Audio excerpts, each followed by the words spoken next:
Hey, so Mandy, I got a quick question. What's that? What's your EQ? What's my EQ? Yeah.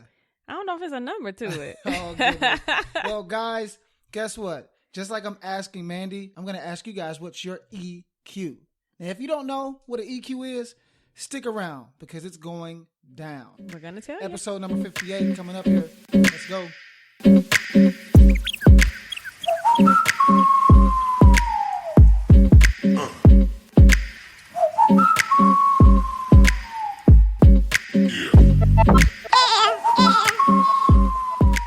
So welcome everybody to episode number 58, season 2 of the Mastering Marriage podcast. Hey, y'all. I'm your host, David Taylor. I'm here with my beautiful wife with a hat on right now. Y'all should see her head. My beautiful wife, chilling. I'm How you cute doing, with baby? this hat on. You My cute. Nike. You got it. How you doing today? I'm doing all right. Good.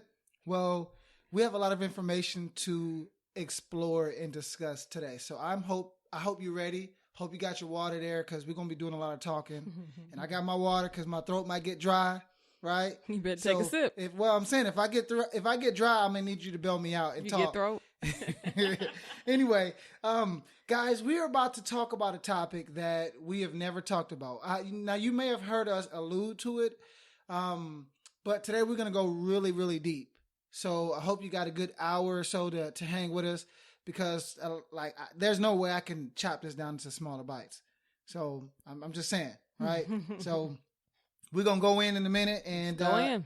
Actually, you know what? Let's just go ahead in now because I don't want to waste any time. I'll talk about some things at the end of the show, but in today's podcast, like I said, we're going to be discussing a topic that is so important to your marriage that if you don't have a healthy understanding of it, your marriage will struggle. Mm-hmm. There's no options. There's no way around it. Yeah. If you don't have an understanding, a healthy understanding in this area, your marriage will struggle. Right. And not to put fear in anybody's mind, but my guess is that for many of our listeners, right, all of you guys out there, once you get this information, it will most likely explain a lot in regards to like the issues that you may be experiencing in your marriage, and some of the certain struggles that you may have been having, but you don't know why you're having them. Right. My guess is that this information will help you to make sense of those things. So in this episode 58, season 2, deuce, we're going to discuss the real reason why most people struggle inside of their marriages. Like literally the real reason. And this is not clickbait. We didn't just title the episode this way to get you to listen. This is like the real reason. Right. So just kind of understand. We're going to talk about the real reason why people struggle inside of their marriage. Today, we're going to explore emotional intelligence. EQ, baby. EQ. That's what we meant by EQ. Like IQ, intelligence quotient. EQ is your emotional intelligence or your emotional intelligence quotient. And we're going to talk about why it is vital that both individuals inside of the marriage possess a high EQ. Because it's not good just for one person to have a high EQ. Both of you guys have to be growing and developing a higher EQ. Right. So we're going to go ahead and dive in. First, in this episode, we're going to elaborate exactly on what emotional intelligence is. So if you have never heard of that, or if you may be a little sketchy on your definition of it, don't worry. We're going to break it down. And then we're going to discuss 4 ways to increase your emotional intelligence or your EQ. Okay, so and we're going to only focus on those 2 things, but it's a lot of information. So you will most likely want to take notes. Or if you're a patron, right, if you're sponsoring the show by being a patron at a certain level, we can actually just send you the show notes. Because trust me, this information you want to put into your notebook, your journal, whatever. But either way, this information is guaranteed to help both you and your marriage. So, Mandy, you ready to dive in? I'm ready. You got your scuba gear? Let's swim. Let's swim. You got your hair wrapped up like you're about to get wet anyway. Hey. She went grocery shopping, y'all, earlier, and it was raining, and so I guess she wrapped her hair because you know how. I'm natural, but I'm a straight natural, and that hair hit that, when that water hit that hair, draw up on you. Starts to draw up a little bit. Yep. Get some shrinkage.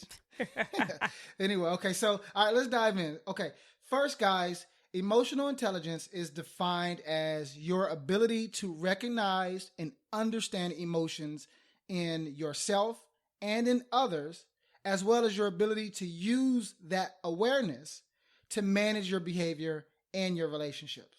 Okay, so let me say that again. Emotional intelligence is defined as your ability to recognize and understand emotions inside of you and inside of others, as well as your ability to use that awareness, right? That recognition of emotions inside of you and inside of others. So you're going to use that awareness to also manage your behavior and your relationships. Emotional intelligence affects how we manage behavior, how we navigate social complexities, and it affects the personal decisions that we make to achieve positive results. Right. Another thing to understand about emotional intelligence is that there is no connection between your IQ and your EQ. So just because you may be smart intellectually, right, that's because you may have some brain smarts, that doesn't correlate to having in high emotional intelligence. Okay, so just kind of think about that. Just because you may be smart, you may have a couple degrees or letters behind your name, that doesn't necessarily mean that you're going to be able to have a high emotional intelligence. But, and I'm going to say this but because there's a caveat, and I'm making a distinction between IQ and EQ because for many people, they believe that your intelligence cannot get higher. Like your IQ score can't get higher because intelligence is about how you learn. It's not about how much you know. It's about your ability to learn or your ability to accumulate information. And so scientists and psychologists say that you can't develop more than what you already have, right? So your ability to learn is kind of like fixed. Once you get it, it's there. You can't change your ability to learn. That's interesting. It is, and I'm not going to debate that, but the difference, though, from IQ to EQ is that, like, your EQ can change, and that's the beauty of it is that it can actually increase. So if you were born with a lower EQ, that's no excuse for keeping a low EQ. Okay, so just because you ain't got it, don't mean you can't give it or get it. Okay, I know I slipped up a little bit. That's all right. But so just remember that. Think of your EQ as a skill that one can acquire, a skill that can often make or break your relationships and even deeper, your marriage, right? Literally, your EQ or your emotional intelligence is closely related to the success of your marriage. If you have a low emotional intelligence, your relationship will suffer as a result. Guaranteed. Guaranteed. There's no way around it like we talked about earlier. And as I stated earlier, this may be the primary cause of your struggling marriage, and you just may not be aware of it. That is until today. So we're going to bring some awareness to you about this, okay? Now, in order to be successful in your marriage, you must learn to maximize your emotional intelligence because emotional intelligence is like the oxygen of your relationship. And you know how it is with us with oxygen, right? If we don't have oxygen, we die. Right. Certain parts of our body require oxygen to function. And so if it's not there, they can't function. It's the same in your relationship. If that oxygen is not there, if that EQ is not there, then your relationship can't function. Certain parts of your relationship will die, literally. Right. Just like your brain will die without oxygen. Trust me. This stuff, emotional intelligence is oxygen for your marriage. So let's shift gears real fast and take some time to focus on how to actually increase your EQ. So we define what emotional intelligence is. Let's take some time, which is going to be the bulk of this episode, to actually talk about how do you increase your EQ. You ready for that? Yep, let's go. Anything you want to add before we move forward in that? I know that for me, when I was standing for our marriage, when our marriage was on the brink of divorce, God had to really teach me about that because I was a very emotionally unstable person. I was very led by I was really led by my emotions and most of my life, instead of being spirit. I'm sorry. She started speaking in tongues, y'all. I'm sorry. Bye-bye. I was led by my emotions instead of being led by his spirit. And he taught me how to be more emotionally intelligent. And that helped me to be able to stand in a strong manner, in a strong way for our marriage. Yeah, and that's good because this information, if you're standing for your marriage, will help you stand better. If you're not standing, meaning if your marriage is relatively in a healthy condition, this will make your marriage better. Right. So it helps everybody. And not even just in your marriage relationship, but in your social relationships, in your business relationships, and your family relationships. And high EQ, a high EQ will make this thing work better. So let's talk about the 4 areas, or the skills, that 4 skills that you have to have in order to have a high EQ. Because the emotionally intelligent person is skilled in these 4 areas. And I'm going to go over these, and we're going to talk about each of these in depth. So let's take an inside look at these. Let's start with the first one. So, all right, the first skill that you have to have is self-awareness. Mm-hmm. Now, I'm not going to say forget what you know about self-awareness. Keep that in mind, but leave yourself open to understanding some of the things that we're going to talk about with self-awareness. So, number 1, self-awareness is your ability to perceive your own emotions in the moment, right? So in the moment that you're having them, and to understand the tendencies that you have across situations. So it's not enough to just simply be able to recognize your own emotions. Self-awareness also requires that you have a keen understanding, meaning a deeper understanding of your tendencies or typical reactions to specific events, to certain challenges, and to certain people. So you have to be able to understand how you react in certain situations and around certain people, and when certain things come up in your life. And people who don't have a high level of self-awareness, they struggle to be present with their negative emotions, right? Because, if you think about it, think of a person that you don't have to name no names or point elbows, but think of a person that you may know that will always get defensive when they're confronted with criticism, right?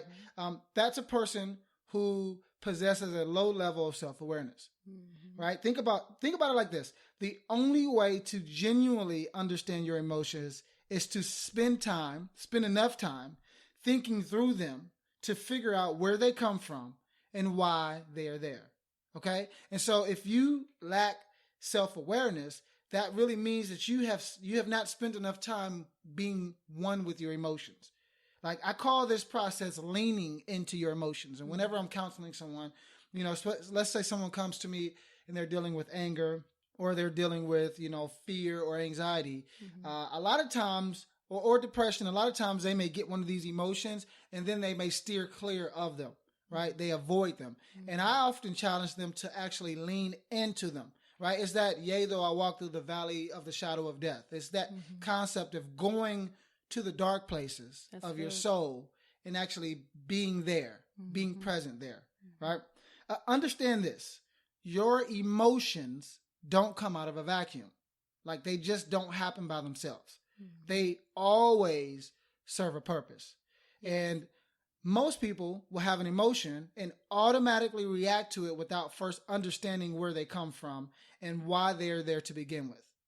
It's like we react so quick, that we negate to understand what's really going on, what's driving us, what's motivating us to even have that emotion to begin with. I think we all definitely have that from time to time. Yeah, no, I agree. I often say, listen to your emotions. They are often telling you a story of something deeper, right? Just like if you get a toothache, that toothache is your body telling you a story of something deeper going on that could actually potentially kill you if you don't listen to it and respond accordingly. It's the same thing with your emotions. Just because you have a toothache doesn't mean you have to rip the tooth out. Okay? Right? So again, think about that from your emotions. Just because you have an emotion doesn't mean you have to automatically respond to that emotion in the moment. Self-awareness is not about discovering the deep and dark secrets of your subconscious, right? Rather, it's about developing a straightforward and honest understanding of what makes you tick. Negative and positive. Yeah, no, you absolutely. And I was going to ask you, but you don't got to answer. Do you know what makes you tick? And not just for us, but you, the listener. What makes you tick? Right? What ticks you off? What ticks you off? Exactly. See, people high in self-awareness are remarkably clear in their understanding of what they do well, what motivates them, and the type of people and situations that trigger them. Like, what are your triggers? Why are they your triggers? Right? How and when are you triggered? A person that can answer those questions have a high level of self-awareness. Right. right? And so let me give you just 2 ways to improve your self-awareness. There are many ways to do it, but I want to just give you 2 main ways to improve your self-awareness. And then we're going to transition to the second skill. Again, this is all about increasing your emotional intelligence. Self-awareness is the cornerstone for the next 3. If you don't have self-awareness, you can't do the other 3. Mm-hmm. So spend a lot of time focusing on becoming more self-aware, right, so that you can improve in these other 3 areas that we're going to talk about in a minute. But let me give you 2 ways to improve your self-awareness. First, simply thinking about your personal self-awareness will help you increase your skill. Now, I know that sounds weird, but actually being cognizant of your level of self-awareness will help you to be more cognizant or self-aware, right? Being more conscious of the things that make you tick, your triggers, your motivations, that process in and of itself will help you to become more aware of the areas in your self-awareness that you have to become more aware about. Hope that makes sense for you guys. That's important. So just thinking about it more, actually taking time, slowing down life to say, okay, what am I thinking? What am I feeling? And why am I feeling that way? Mm-hmm. Secondly, and this goes into what I just was saying, spending more time without the distractions of life. That's key. So like I've this is a habit that a lot of people get into. They'll wake up and get on social media. Whenever there's a spare time, they'll get on social media. If there's at a stoplight, they get on social media. Like if there's any dead spot in their day, they're on social media, or they're watching TV, or they're listening to something. Mm-hmm. They're constantly bombarding themselves or distracting themselves and filling their minds up with enough noise so that they can't actually be alone with themselves. Mm-hmm. Yeah. And so spending more time without the distractions of life so that you can actually be with your emotions will help you to become more self-aware. And we know that it can be scary, especially when you have certain emotions that you're dealing with that you don't really know how to work through. And it seems like you're stuck between a rock and a hard place in your life or in your marriage. We look for ways of escape. Yeah. We look for things to fill the voids that we have. Yeah. And social media, TV, all those things can be distractions for us. Like, what did we do when we didn't have Facebook? Watch TV, watch movies. When we weren't around the TV, what did we do? Like if we were at a stoplight or we were... Well, when I was in high school and junior high and stuff, we were hanging out with friends. We were making up dances. We were, we were all going up to, different restaurants and hanging out, driving around, being nosy. When we were younger, we were out and about, running around. Nowadays, the latest craze is social media. Of course. It's an addiction. It really is an addiction. And think about it like this. If every time you're sad or angry or depressed, if every time you feel one of those emotions, you distract yourself because these emotions are too uncomfortable, guess what? You'll never truly become aware of what those emotions are communicating to you in the first place. Yeah, you're self-medicating. Yes, you can't self-medicate. You can't take the time that you need to heal and instead take that energy and put it into distracting yourself and running away from the ugly, messy moments that you need to heal. Yeah, we can't continue to go to God and pray for him to heal us and deliver us if we're not ready to put in the work. Remember, faith without works is dead. If you're going to have faith for God to deliver you from whatever you're going through and you want to actually give him your burdens, you have to literally do that. Yeah. And you have to allow him to expose the feelings and issues that are going on within you, make you aware of those things so that they can no longer torment you in your personal time. And that is so deep, because you can pray for patience, and guess what? God is not going to give you patience. He's not going to just be like, here you go. Yeah, he ain't going to say, okay, here, my child, I love you so much, I'm going to give you patience. No, what he's going to do is he's going to create opportunities for your patience or lack thereof to be exposed. And he's going to create opportunities or reveal opportunities or highlight opportunities, however you want to put it, where you're going to have to make the choice to be patient. Or impatient, right? And that's it's a muscle. Like patience is not a gift that you get. It's a muscle. It's a skill. It's something that increases with practice. And I remember somebody had said on my social media one time, because I had a post that had said something about, sometimes God inconvenience us. And the person was like, God would never inconvenience us. They don't know Jesus. They don't know Jesus. And in God's love, I mean, a loving father will challenge you. A loving father will give you opportunities to learn so that you can stand on your own 2 feet. Dude said, you guys are going to come and pray with me, okay? It's late. I understand, but I need y'all to stay up and pray with me. That was an inconvenience because when he came back, guess what? They were asleep, right? And then there was another time when, you know, Jesus is bombarded by a group of people that's about to go and take him and crucify him. And, you know, one of his right arm men pulls out a knife and cuts off a dude's ear. And he said, no. That's not how we do it. That's an inconvenience because technically that was a legal move. He could have just cut the dude's ear off, rescued Jesus, and they could have rode up out of there. But no, Jesus was like, no, this is a different way. His whole method was to inconvenience people from doing things that they were used to doing. Right. That's what repent was all about. It wasn't about just forgiveness. It was about returning back to the original way that you guys had lost. But anyway, because we ain't about to preach, let's go on and talk about the second skill that will help you to improve your emotional intelligence. Okay? So the first one was self-awareness. The second one is self-management.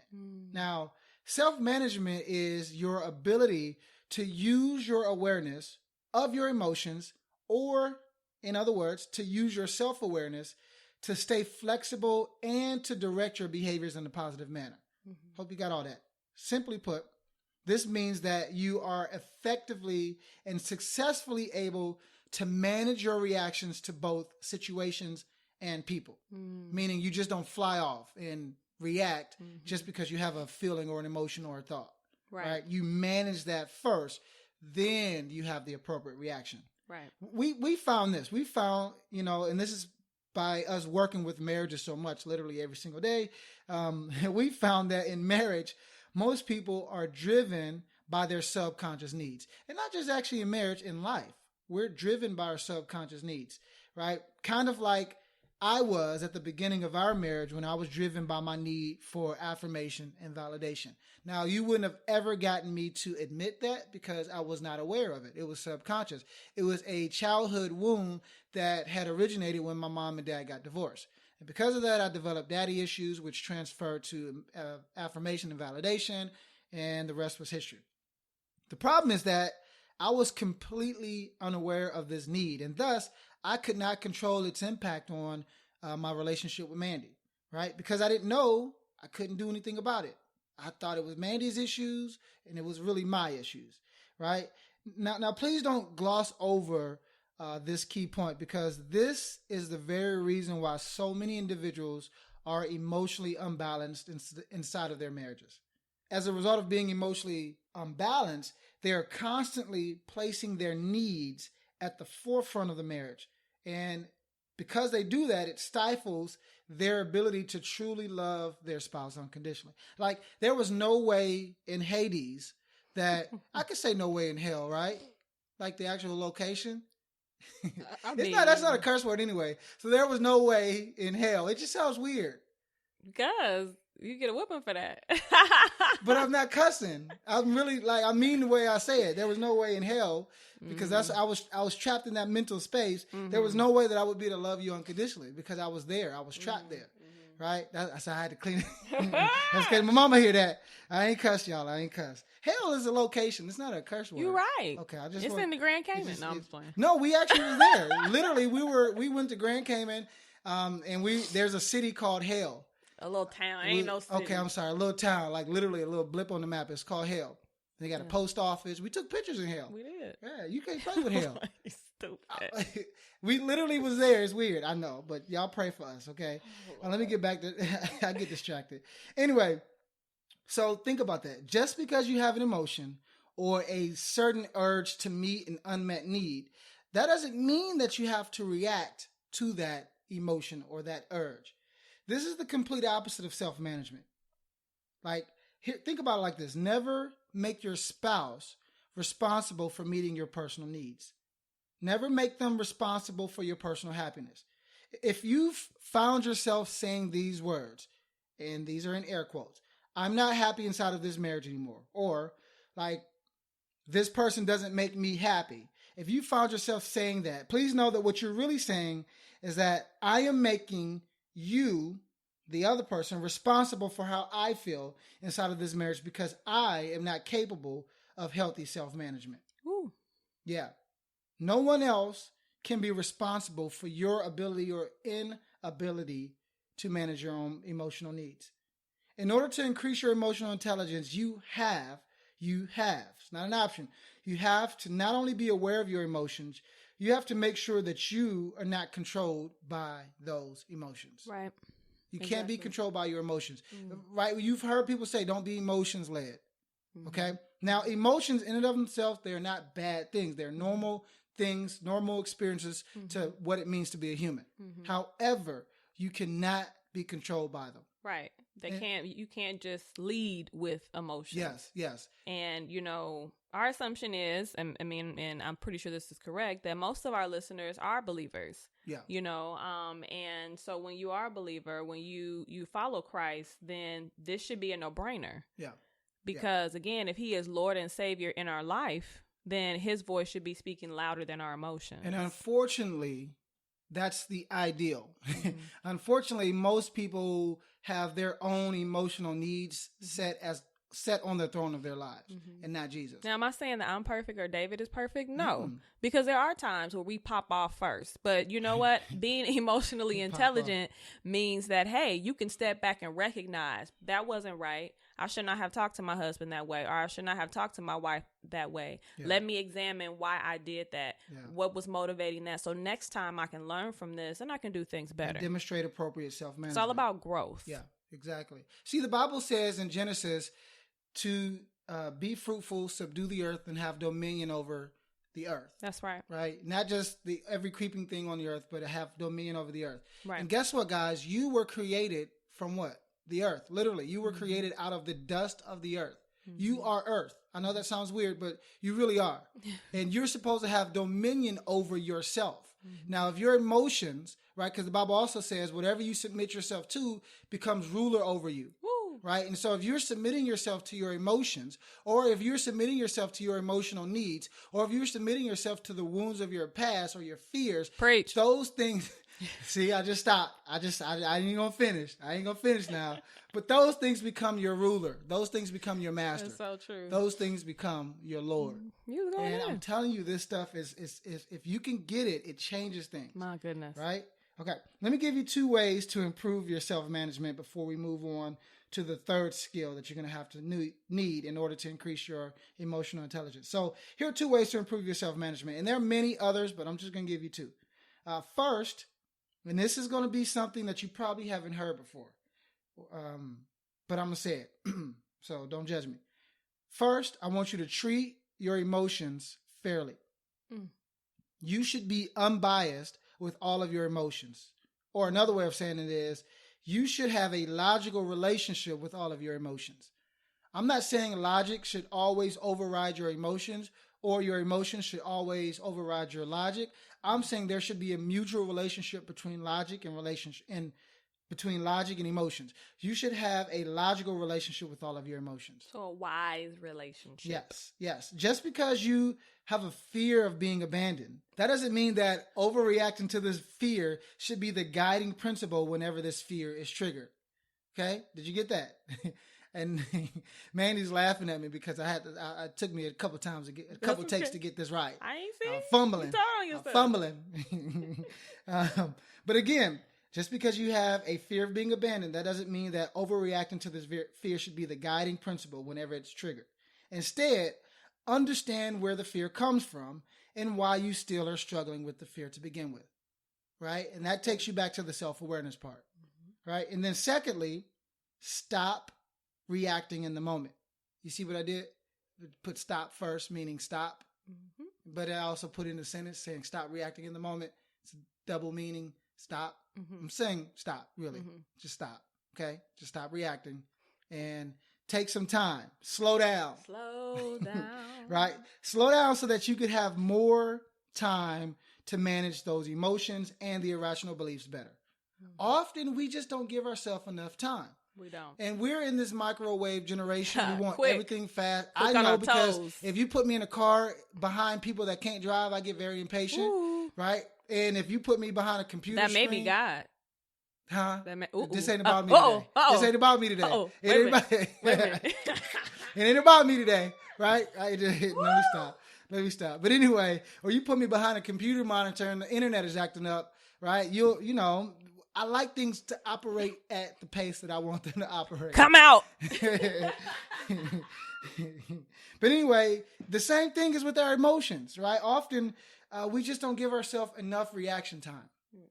We react too fast.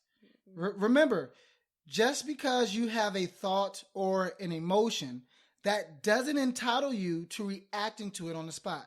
Somewhere along the way, we learn that we have this entitlement to act and react to how we think and how we feel. Like we have rights. Like we have rights, yeah. How dare you impede If on I'm my angry, rights? I can smack somebody, right? We have that. It's my right.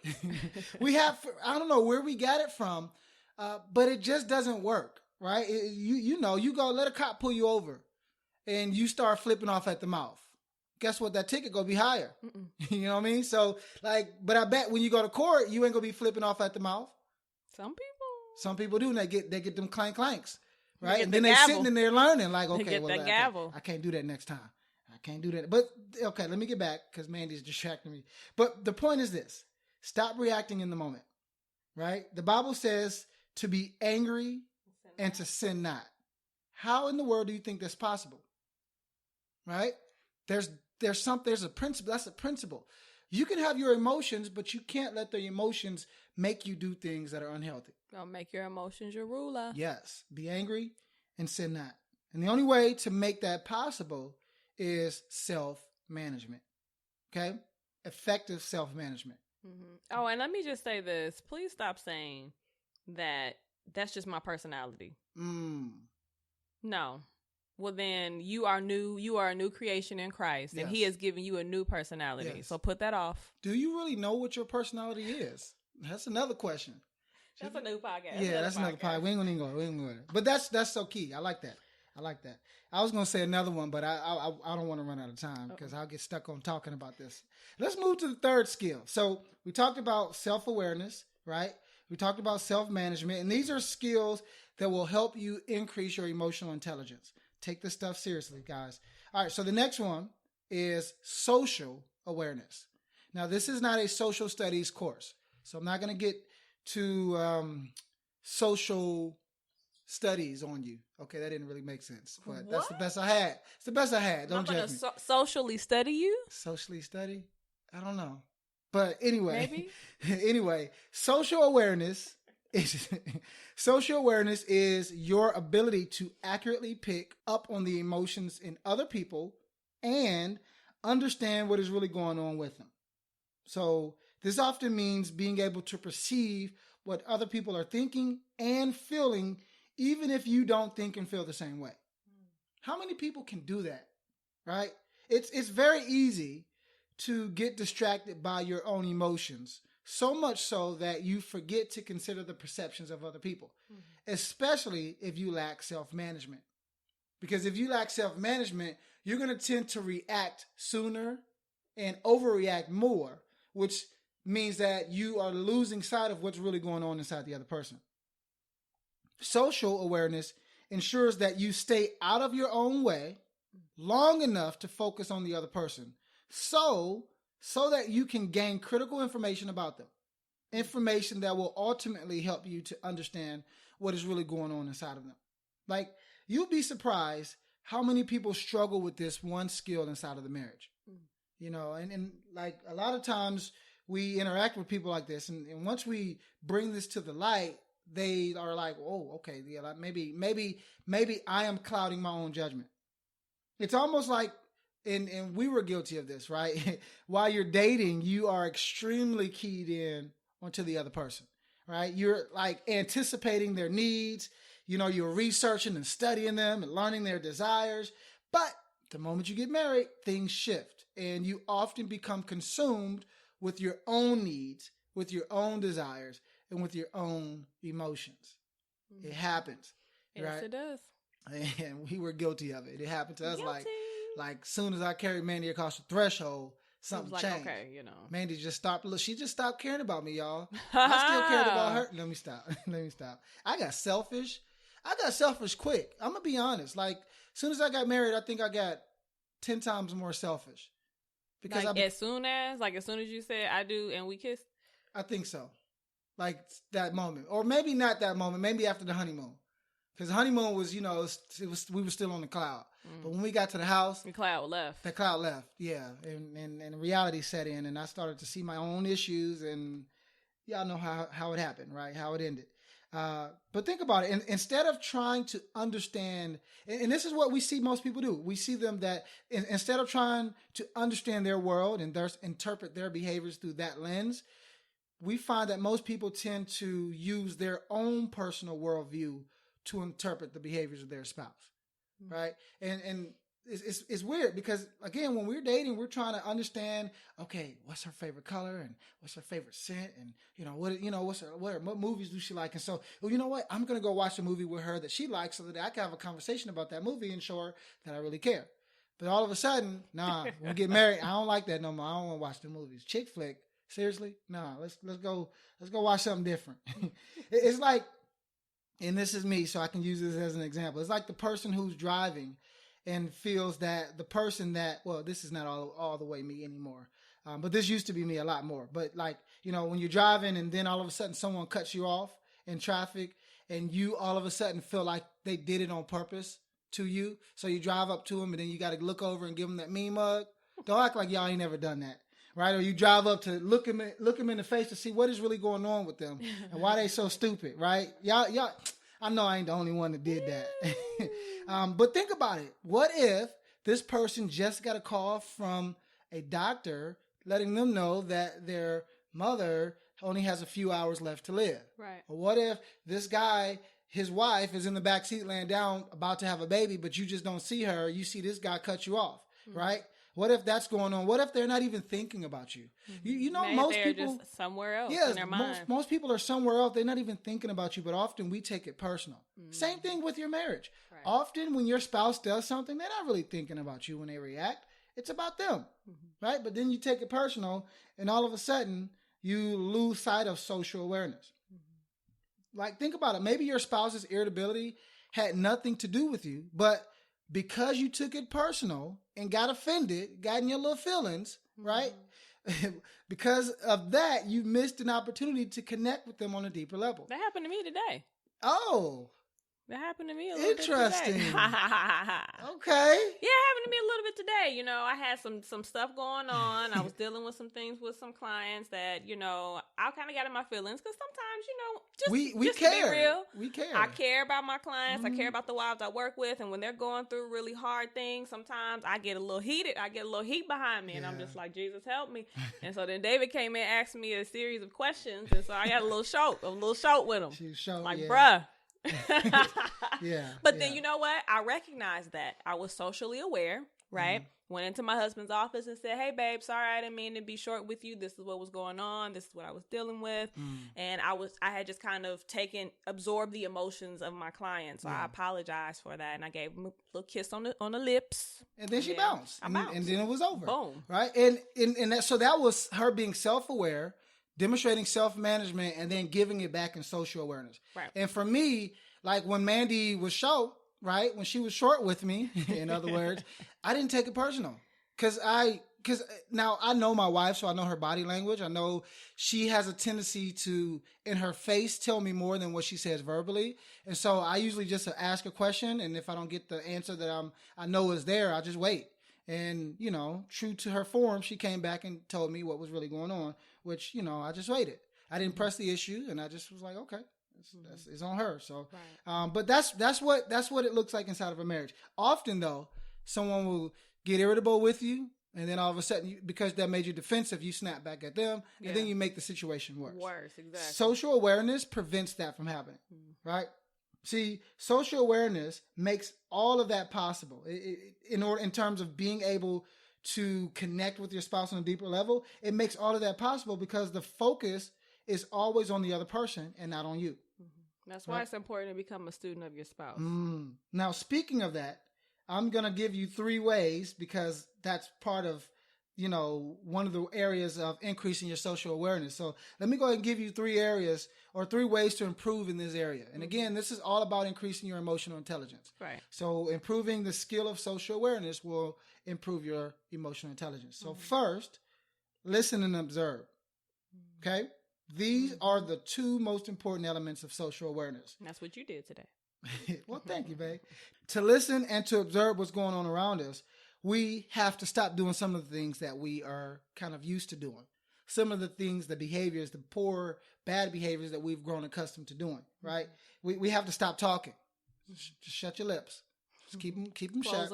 Close them, tighten them, right? And even deeper, to go even further than that, we have to stop the internal dialogue that we all have running inside of our heads. Mm-hmm. Like, think about it. That's why we like Facebook so much. And because I try to study myself.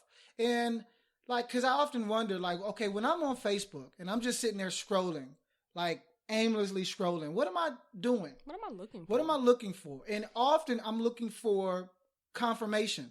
Like I need to see a picture, and then that picture produces a thought, or I need to see a meme, and that meme produces a thought, and that thought often is a thought that I want to have, or a thought that sounds like me or confirms the beliefs that I have about me and other people in life. And it's usually me thinking either something's funny, comparing myself to something, and I'm just being honest, this is what we do on Facebook. Yeah. And so like I've had to turn that part of me off so that I could just not do that. I don't need to always confirm my belief system.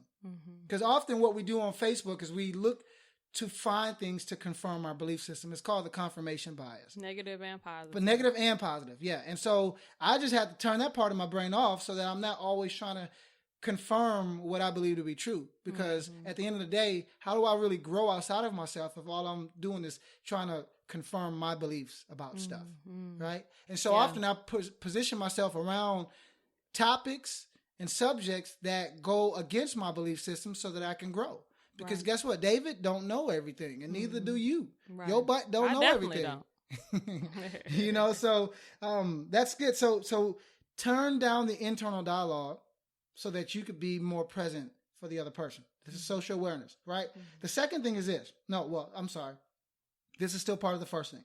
Another point to turning down the dialogue is stop assuming that you know the intentions of your spouse or all of their intentions. I used to be really bad with this, and sometimes I still can struggle with this. Stop trying to think ahead to try to only validate your point, right? And lose the desire to want to be right all the time. I know for men this is a struggle because part of masculinity is being right, is being able to fix, being able to provide an answer and a solution. And if we aren't right, if we don't know the answer, does that mean we're not a man? No, you're still a man, knucklehead. It just means you don't have the answer, right? I'm just saying. And sometimes I got to be like that with my clients. Like, dude, just stop. Stop trying to be right. You had to be that. You had to be that to yourself before. Absolutely. Every single day, David. You don't have the right answers all the time. So don't put the pressure on you to always be right. Okay?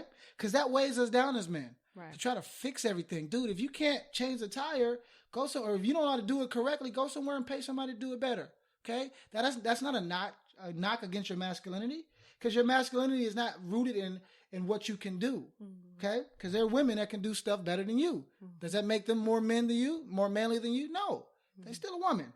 Anyway, I'm sorry. Was I on my soapbox a little bit? You went in. I went in a little bit. Yeah. Take it personal. But anyway, stop assuming you know their intentions or the intentions of your spouse. It takes a lot of practice and effort to really watch someone as you interact with them so that you can get good at sensing what they're thinking and what they're feeling. That means you got to be present. You got to have eye contact. You can't just, be on your phone while you're having an intimate conversation or be watching TV. Put the TV on pause, put the remote down, practice some eye contact. Okay? Phone down. Please stop with the phones, y'all. Please. Okay, let me move. Let's go to the second way to help enhance your social awareness. And this is a good one. Ask good questions. Now, don't ask questions to only prove your point, but ask questions that will help you gain new pieces of information about your spouse. Be genuinely interested in them, kind of like you were when you guys were dating. Don't feel like just because y'all been together for 15 years or 2 years, you know everything about them. right there. We're all constantly growing and evolving as humans. I'm not saying we're evolving to another species. We're still a human, but we're growing, we're changing. We're, becoming transfigured. And in that process, we're going to learn new things about each other. Right. It's part of a healthy marriage. Okay? Lastly, here's another thing. Don't be afraid of their truth. Sometimes the truth really hurts, and so we hide from it.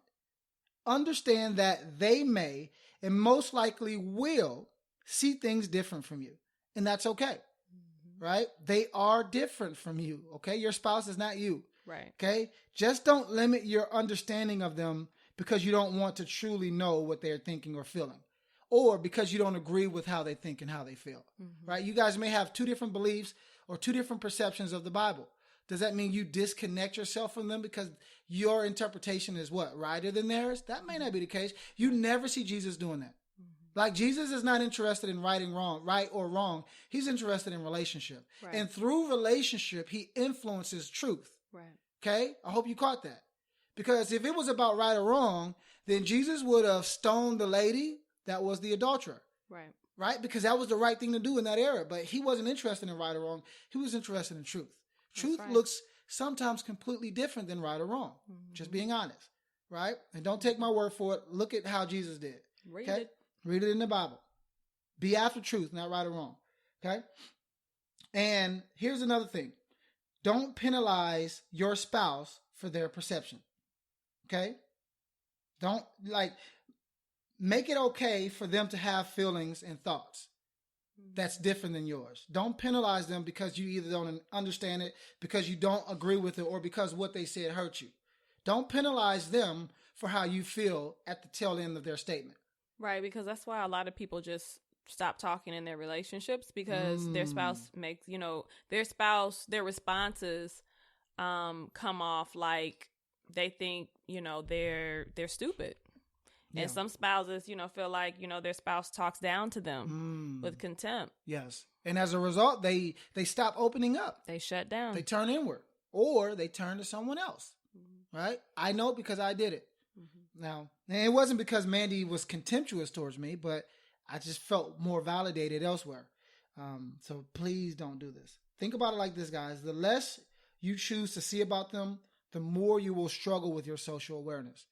Make a better choice to see them, to actually see them. Do you see me? Okay? Anyway, let's move to the fourth and final skill that will increase your emotional intelligence. Again, I know that this is a lot of information, but I promise you guys, if you put it into practice, it will work wonders for your marriage. Trust me. Having a high EQ enhances the overall quality of your marriage. Okay, so let's talk about the last skill, and then we're going to wrap up. So the last skill is relationship management. So we had self-awareness, self-management, social awareness, and now we have relationship management. Right. Okay?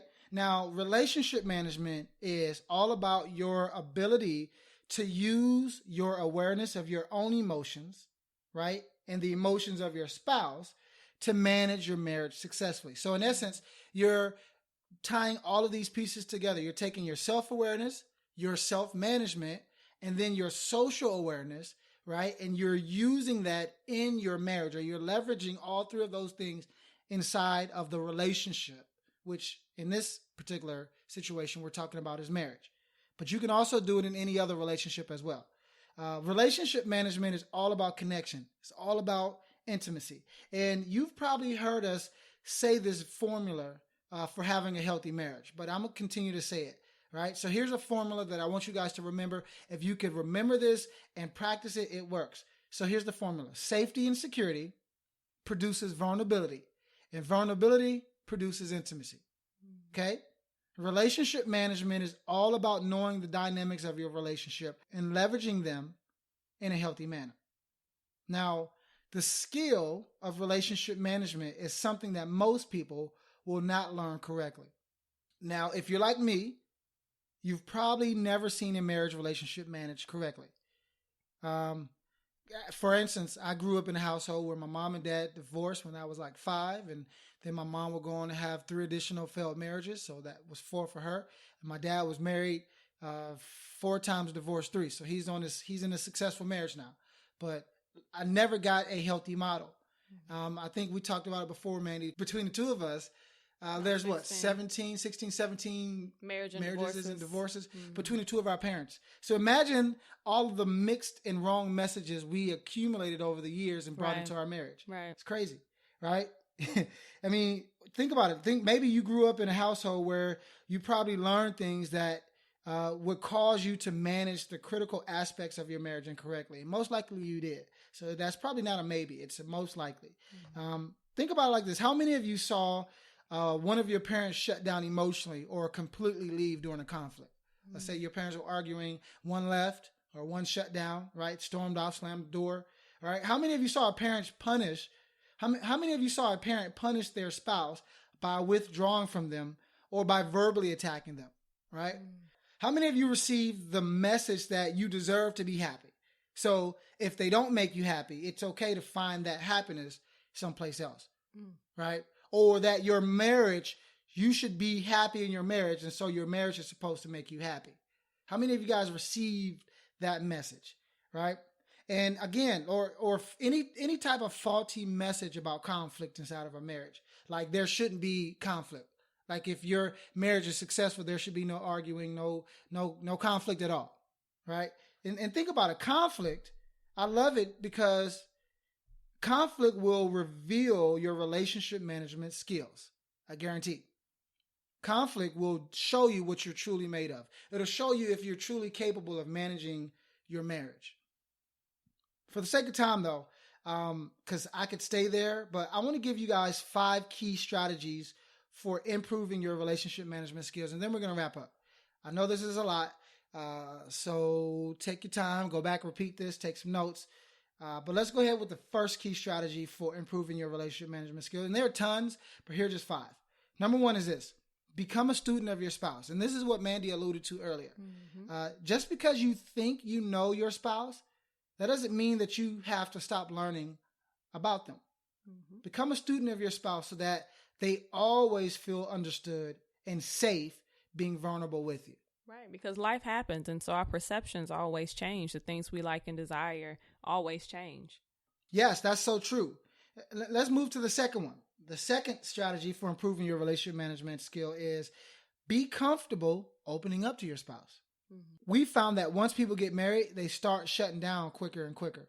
Like they have a shorter fuse. They have less patience. And we recommend instead open up to your spouse so that they can know you on a deeper level, right? Plus, dropping your guard helps them to see that it's okay to drop their guard, right? Vulnerability usually begets vulnerability. Right. So just kind of keep that in mind. Here's the third strategy. Take feedback well.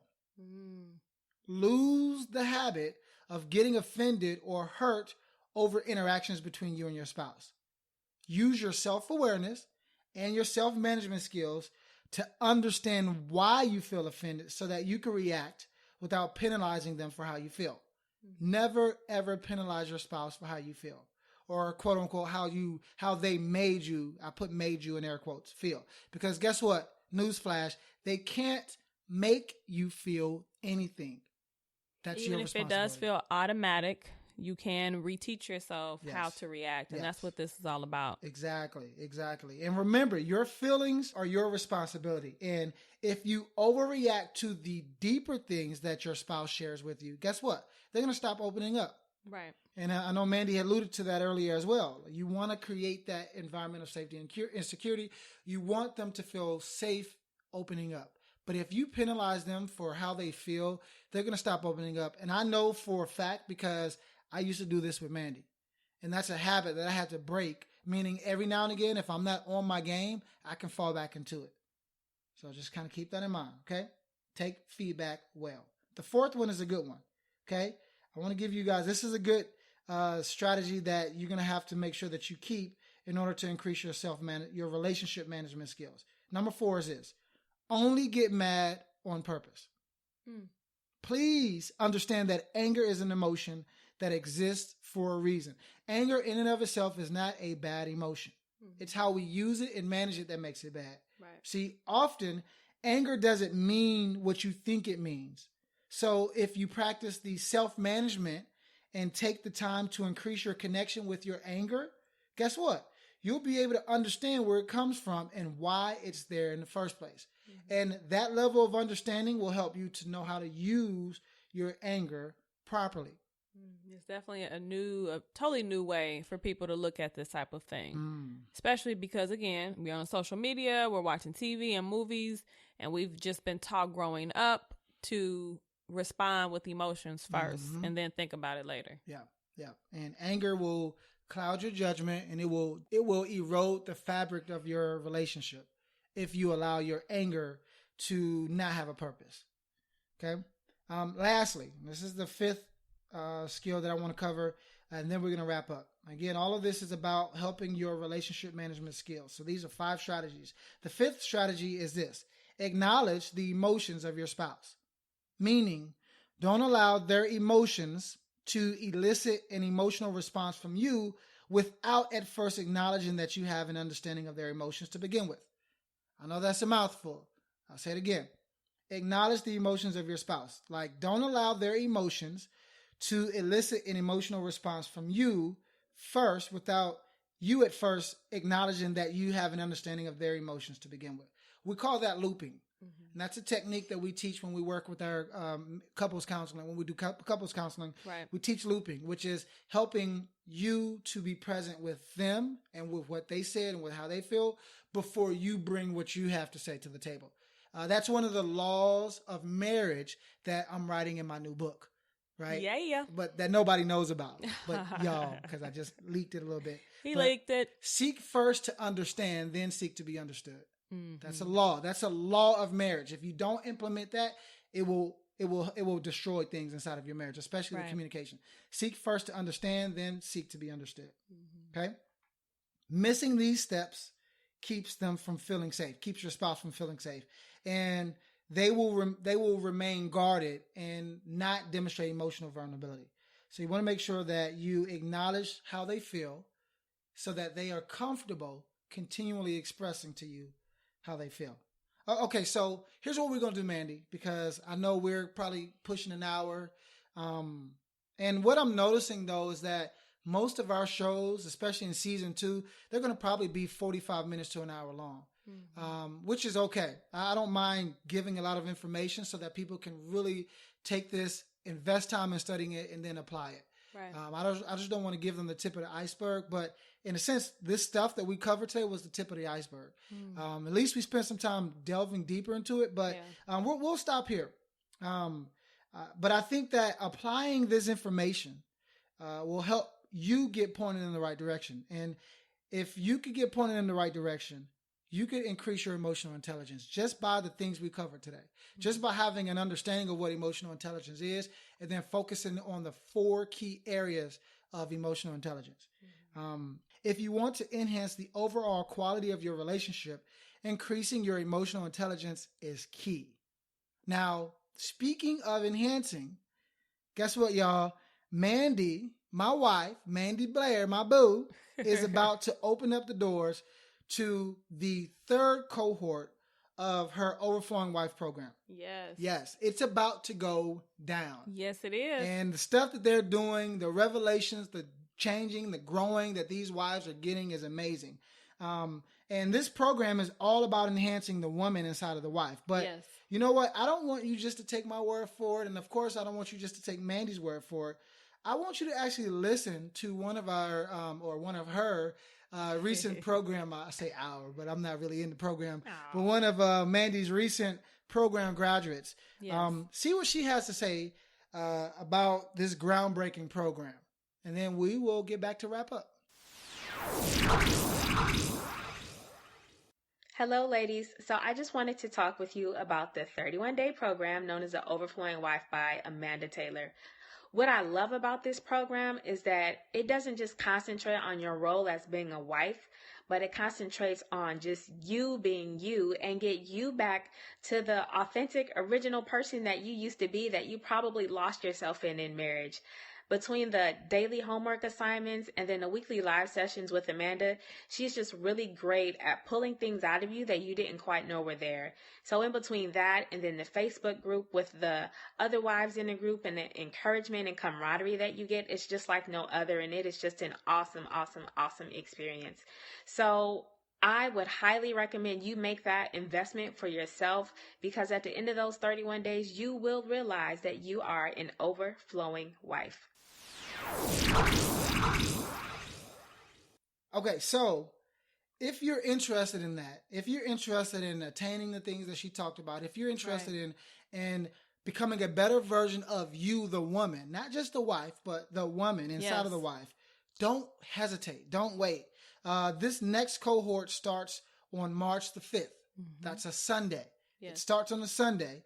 And I think that's from today, it's a little less than 2 weeks from now, right? A little less than a week. A little less than a week? Well, I think it's about a week and some. A week and a couple of days. Yeah.